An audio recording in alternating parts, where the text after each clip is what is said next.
Sir నమస్కారం sir. నమస్తే బాబు.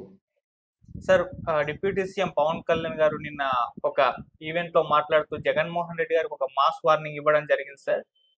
మీలాంటి వాళ్ళకు యోగి ఆదిత్యనాథ్ గారి ప్రభుత్వమే కరెక్ట్, అలానే ఉండాలి అన్నట్టుగా కూడా మాట్లాడడం జరిగింది. సో ఈ స్థాయిలో జగన్మోహన్ రెడ్డి గారి పైన పవన్ కళ్యాణ్ గారు అంటే కూటమి అధికారం వచ్చిన తర్వాత ఎప్పుడు ఈ స్థాయిలో మాట్లాడలేదు. ఫస్ట్ టైం ఇలా రియాక్ట్ అవ్వడం జరిగింది. సో ఏం జరిగింది, మరి ఈ స్థాయిలో రియాక్ట్ అవ్వడాన్ని ఎలా చూడొచ్చు అంటారు సార్? మీరేం చెప్తారు? పవన్ కళ్యాణ్ గారికి ఈనాటికైనా కనువిప్పు కలిగినందుకు ఆనందించాలి. ఎందుకంటే ప్రత్యర్థులు వాళ్ళు చాలా తొందరగా మేలుకొని నెక్స్ట్ ఎలక్షన్స్కే టార్గెట్ ఫిక్స్ చేసుకొని ఇంతవరకు కూటమి ప్రభుత్వం పరిపాలనలో సొంతంగా అంటే విఫలం అయిపోయిందని, ప్రజలు వ్యతిరేకత కోరుకుంటున్నారని, మళ్ళీ జగన్మోహన్ రావాలని కోరుకుంటున్నారని కొంతమంది కూడా కూస్తున్నారు.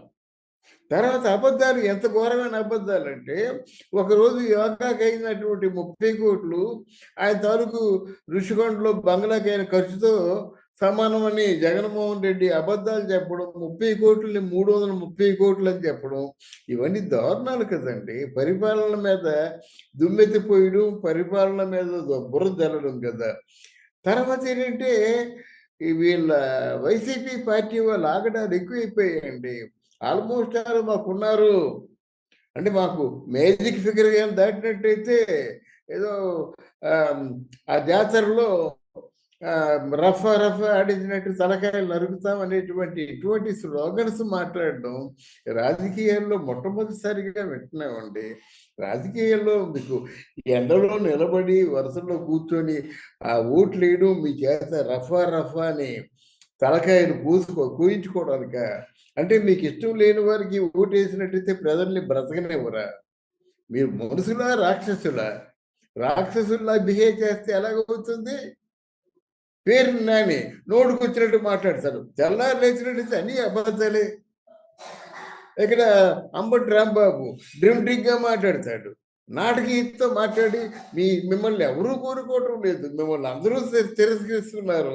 పవన్ కళ్యాణ్ రాజకీయ నాయకుడా? ఎట్టి పరిస్థితుల్లో కూడా ఎప్పటికీ పవన్ కళ్యాణ్ రాజకీయ నాయకుడు కాదని చెప్పేసి ఆయన మాట్లాడతాడు. ఏంటంటే ఈ దరిద్రం? ఆయన చదువుకున్నాడు కదా, చదువుకున్నాడు కదా, ఇట్లాంటి దరిద్రాలు మాట్లాడతారేంటండి? రోజా నోటుకొచ్చిన బూతులు, మీరు మగాలైతే, మీ అమ్మకి పుట్టిన వాళ్ళైతే ఇటువంటి మాటలు మాట్లాడచ్చు అంటే అఫ్కోర్స్ కౌంటర్ ఇచ్చినప్పుడు కూడా ఈ మాటలు మాట్లాడకూడదు కదా. అనిల్ కుమార్ యాదవ్ వీళ్ళందరూ కూడా ఏ పెద్ద గ్రూపుగా ఏర్పడి నోటుకొచ్చిన బూతులు, నోటుకొచ్చిన తిట్లు, నోటుకొచ్చిన అబద్ధాలు మాట్లాడుతున్నట్టయితే వీళ్ళు సాధించింది ఒక పక్క, సాధిస్తున్నది ఇంకో పక్క, సాధించాలనుకుని డెవలప్మెంటల్ ప్రోగ్రాంలు వేసుకుంది ఒక పక్క, ఇవన్నీ ఇలా సజావుగా నడుస్తున్న సమయంలో వీళ్ళు ఈ విధంగా వాళ్ళు అంటే బుర్ర జల్లడం కానీ, విషయం చెప్పడం కానీ అది ఎంత మాత్రం న్యాయం కాదు. దీనికి ఎక్కడో ఒక దగ్గర చెక్కి పెట్టవలసిన అవసరం ఉంది. చంద్రబాబు నాయుడు గారు చెక్కి పెడతారనేటువంటి ఆశ ప్రజల్లో లేదు. చంద్రబాబు నాయుడు గారు కూడా చెక్కి పెట్టరు. ఎందుకంటే సీరియస్గా వార్నింగ్ ఇచ్చే మనిషి కాదు. ఆయనకి 190 ఏదో ఉన్నారా ఉండి ఏదో ఉన్నట్టయితే జనంలోంచి మళ్ళీ వ్యతిరేకత వస్తుంది, ఇన్ని రకాలుగా ఆలోచించి మౌనంగా ఉంటారు. మౌనమే ఆయన భాష. కానీ ఇక్కడ మనకి ఆంధ్రప్రదేశ్లో ఉన్నటువంటి ప్రజల అదృష్టం ఏంటంటే ఇటు పవన్ కళ్యాణ్తో పాటు లోకేష్, ఇద్దరు వ్యక్తులు తారసపడ్డారు మనకి. వీళ్ళు అంటున్న మాటలు నాకు నిజంగా ఒక మంచి ఆశావాదాన్ని క్రియేట్ చేస్తున్నాయి, ఆశని క్రియేట్ చేస్తున్నాయి. మళ్ళీ నిజంగా స్వర్ణాంధ్రప్రదేశ్ అయిపోతుందా అనేటువంటి భావనని కూడా క్రియేట్ చేస్తున్నాయి. అక్కడ నా రెడ్ బుక్లో 3 పేజీలే అని చెప్పేసి లోకేష్ చెప్తున్నాడు. ఇక్కడ పవన్ కళ్యాణ్ మీరు కానీ ఏమైనా పిచ్చి వేషాలు వేసి విషం చిమ్మినట్టయితే మీకు యోగి ఆదిత్యనాథ్ చేసినటువంటి ఆ టైప్ ఆఫ్ ట్రీట్మెంట్ చేయడం జరుగుతుందని చెప్పారు. ఇక్కడ యోగి ఆదిత్య ఏం చేసినటువంటి ట్రీట్మెంట్ ఏమిటయ్యా అంటే, ప్రభుత్వానికి కానీ పరిపాలకులకు కానీ జనంలో జరుగుతున్నటువంటి డెవలప్మెంటల్ ప్రోగ్రెస్లో కానీ ఎవరైనా అడ్డం పడితే వాడు మరుసటి రోజు ఉంటారు, వాళ్ళు ఎక్కడ జైల్లో ఉంటారు. వాళ్ళు తగిన విధంగా ఏ ఏ విధంగా వాళ్ళు అడ్డం పడుతున్నారో అదే విధంగా కర్రలైతే కర్రలు, కత్తులైతే కత్తులు, ఏదైతే అది వాళ్ళకి సరి సమానంగా ఢీకొని వాళ్ళు పూర్తిగా రూపు మాపేశారన్నమాట. ఆయన అవసరమైనట్టయితే ఏ ఆయుధాలైనా వాడతాడు, ఏ మాటలైనా వాడతాడు, ఏ సెక్షన్లైనా వాడతాడు. ఒకవేళ సెక్షన్ లేకపోయినా సరే ఇటువంటి బందిపోట్లలాగా వ్యవహరిస్తున్నటువంటి రాజకీయ నాయకుల్ని కానీ, కొంతమంది దుండగులను కానీ, కొంతమంది కిరాయి హంతకులను కానీ రూపు మాపాడు ఆయన. అది అది అవసరం, రాజకీయాల్లో అవసరం. అంటే హింసను మీరు ప్రోత్సహిస్తారంటే కత్తికి కత్తితోనే సమాధానం చెప్పాలని ఎప్పుడూ చెప్పారన్నమాట. ఇంకా తప్పదు, రోజులు మారిపోతున్నాయి, రోజులు మారిపోతున్నాయి. ఇక్కడ నువ్వు కానీ నీ చుట్టూ ఉన్నవాళ్ళు కానీ హంతకులైనప్పుడు ఈ మొత్తం ఈ హంతకుల తాలూకు సమూహానికి ఎలా సమాధానం చెప్పాలంటే జగన్మోహన్ రెడ్డి గారి మీదే ఏదో కేసులు ఉన్నాయి, ఎటువంటి కేసులు ఉన్నాయో తెలుసు. బాబాయ్ హత్య ఉదంతంలో ఎంతవరకు క్లారిఫికేషన్ రాలేదు. పోనీ పక్కనున్న వాళ్ళు ఎవరు? కర్ర పట్టుకున్నవాడు కాదు, కత్తులు పట్టుకున్న వాళ్ళు. వాళ్ళు పూర్తిగా దాదాగిరి అయిపోయి ఒక గోండాగిరి చేస్తూ, జనంలో భయభ్రాంతుల్ని చేస్తూ, మునోపలి మాట నియంతృత్వం. వాళ్ళు చెప్పిందే వేదం, వాళ్ళు చేసిందే ఒక నాదం అన్నట్టుగా వాళ్ళు ఏమి చేస్తే అదే ఒక అయిపోతుంది. రఫా అంటే రఫాకి వీళ్ళందరూ రెడీగా ఉన్నారు కనుక వాళ్ళు తగిన సమాధానం పాలక వర్గం చేయకపోయినట్టయితే మధ్యలో ప్రజలు బలైపోతారండి. ప్రజలు బలి చేయడానికి వీళ్ళెవరు? రాజకీయ నాయకులు ఎవరండి? ప్రజల్ని కాపాడుకోరు కదా. ఆయన ఆ పెద్ద మనిషి అంటాడు, జగన్మోహన్ రెడ్డి ప్రజల్ని సంక్షేమంగా ఉంచడం కోసమే మీ కార్యక్రమాలు చేస్తున్నామని ఆయన అంటాడు. వీళ్ళు మీ ప్రజల్ని సంక్షేమంగా ఉంచడం కోసం ఈ కార్యక్రమాలు చేస్తున్నామని చెప్పేసి కూటమి ప్రభుత్వం ఉంటుంది. ఇద్దరిలోకి ఎవరు కరెక్టు?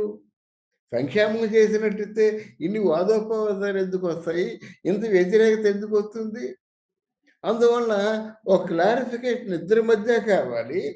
ఈయన ముందుగా అన్నది రఫా అనేది అమలు చేస్తుంది వైసీపీ పార్టీ కనుక వాళ్ళు కొంతవరకు ఇటువంటి దరిద్రపు నినాదాలు, ఇటువంటి దాదాగిరి నినాదాలు చేయడం మానుకుంటే అసలు ప్రజల్లోంచి ఈ రఫా పోవాలండి.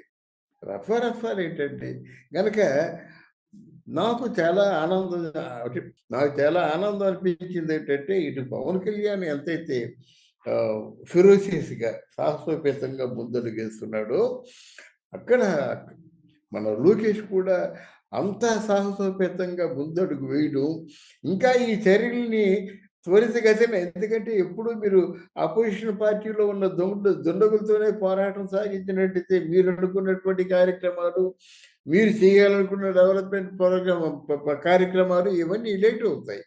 ఇది మాత్రం డెఫినెట్గా ఇది ఒక మంచి స్లోగను.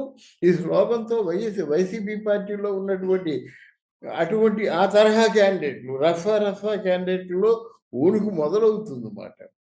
ఎందుకంటే అవతల వాడు కూడా సామాన్యుడు కాదు, అవతల వాడు కూడా దెబ్బతీస్తాడు అనేటువంటి ఒక ఆలోచన ఉన్నట్టయితే అరాచకాలు కొంతవరకు అరికట్టడానికి అవకాశం ఉంటుందన్నమాట.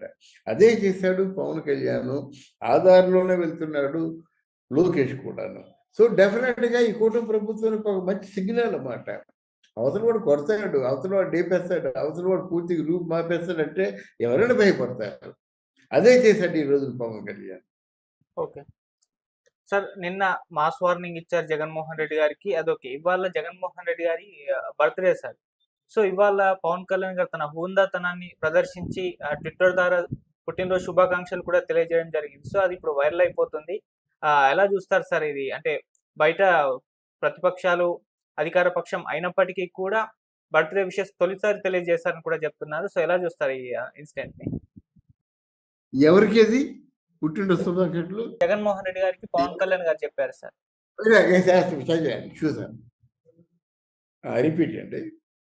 ఇప్పుడు జగన్మోహన్ రెడ్డికి శుభాకాంక్షలు చెప్పకుండా ఉండాలని ఏమి లేదు కదండి. ప్రత్యర్థి అండి 5 సంవత్సరాలు ముఖ్యమంత్రిగా పనిచేశాడండి. ఆయన విలువ ఆయన తెలుసుకోలేకపోతున్నాడు గానీ, ఆయన్ని యాక్చువల్‌గా ఆయన పదవిలో ఉన్నా, పదవిలో లేకపోయినా డెఫినెట్‌గా ఆయన గౌరవించాలి. 5 సంవత్సరాల పాటు జనాన్ని పరిపాలించాడు కదా!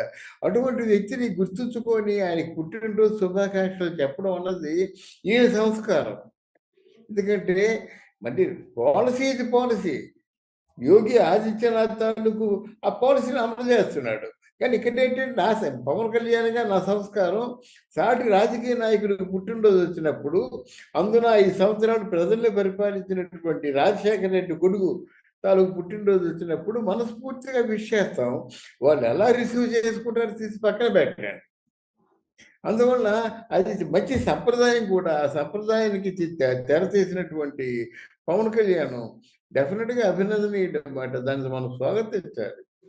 అంటే ఇక్కడ చంద్రబాబు నాయుడు గాని, పవన్ కళ్యాణ్ గాని వాళ్ళు ఆహ్, ఆచరిస్తున్నటువంటి సాంప్రదాయం నిజంగా అభినందనీయమండి. షర్మిల పుట్టినరోజును కూడా వాళ్ళు ఆ విధంగానే అభినందించారన్నమాట.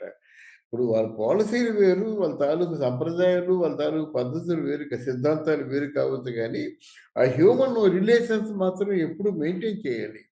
మనిషికి పట్ల ఉన్నటువంటి బాధ్యతను గుర్తు చేయడం అవుతుందన్నమాట. Anyway it is damn good. Right sir. Thank you so much sir. Thank you అమ్మా. Thank you very much.